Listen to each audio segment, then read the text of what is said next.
दोस्तों, आज हम बात करेंगे चपाती के ऊपर। चपाती की जो मोटाई है वो कैसी रहनी चाहिए? चपाती पतली होनी चाहिए या चपाती मोटी होनी चाहिए? देखो दोस्तों, चपाती जितनी पतली रहेगी उतनी बेटर, और चपाती जितनी रोस्टेड रहेगी उतनी बेटर। इसको समझने के लिए हम दो पार्ट्स में इसको समझेंगे। एक, गेहूं की न्यूट्रिशनल वैल्यू, और दूसरा, गेहूं में ऐसा क्या है जिसके कारण हमें चपाती पतली की बात करनी पड़ी है। तो देखो दोस्तों, अब गेहूं 100 ग्राम के अंदर, पहले अपन बात करते हैं कि 100 ग्राम गेहूं के अंदर न्यूट्रिशनल वैल्यू कितनी है। 100 ग्राम गेहूं के अंदर 15 ग्राम प्रोटीन होता है, 10 gram fibre, 70 gram carbohydrate, 38 mg calcium, 135 mg magnesium, 350 mg phosphorus, 39 microgram folate, folate मतलब फॉलिक एसिड, विटामिन और मिनरल्स। ये तो होगी गेहूं की न्यूट्रिशनल वैल्यू, अप्रॉक्सीमेट वैल्यू। अब दूसरी बात करते हैं कि गेहूं के अंदर एक और चिपचिपा पदार्थ होता है, जो चिपचिपा पदार्थ बाकी अन्न से गेहूं को अलग करता है, और इस चिपचिपे पदार्थ का नाम है ग्लूटन। अब बाजरे में ग्लूटन है, उसकी मात्रा बहुत कम होती है, इसलिए बाजरे की जब रोटी बनती है तो वो भुरभुरी बनेगी, लेकिन जब गेहूं की रोटी बनती है तो वो भुरभुरी नहीं होती।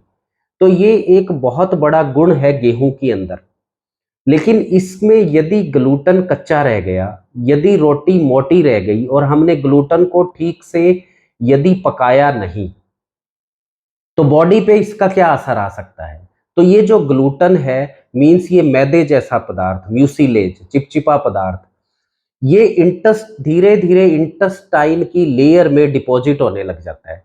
तो एक तो ये कि इंटेस्टाइन में जब ये डिपॉजिट हो जाएगा तो उसकी जो नॉर्मल फंक्शनिंग है इंटेस्टाइन की, जो नॉर्मल फ्लोरा है इंटेस्टाइन का, जो उसकी एब्जॉर्प्शन है, वो हैम्पर हो जाएगी, वो डिस्टर्ब हो जाएगी, क्योंकि इंटेस्टाइन की लेयर मोटी हो जाती है जब धीरे धीरे ग्लूटन है उसमें चिपना शुरू हो जाता है। और दूसरा, यदि ग्लूटन कच्चा रहेगा, मीन्स यदि रोटी जो है वो मोटी रहेगी, तो ये जितने भी न्यूट्रिएंट्स अभी हमने बात की है, बॉडी वो बॉडी में एब्जॉर्ब नहीं होंगे।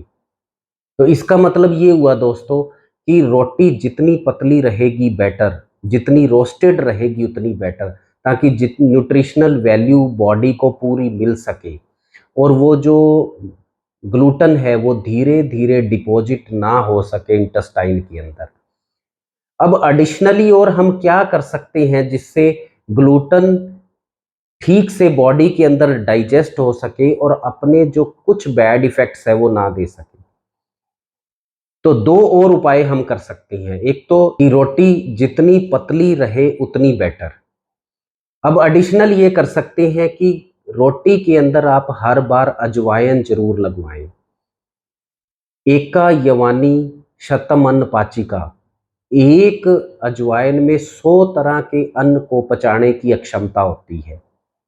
तो यदि ग्लूटन को ठीक से डाइजेस्ट करवाना है तो आप हर बार रोटी में अजवाइन लगाएं। और दूसरा तरीका है, आप चपाती की मात्रा कम रखें, चपाती के साथ सलाद को मैक्सिमम करें, सब्जी को मैक्सिमम करें।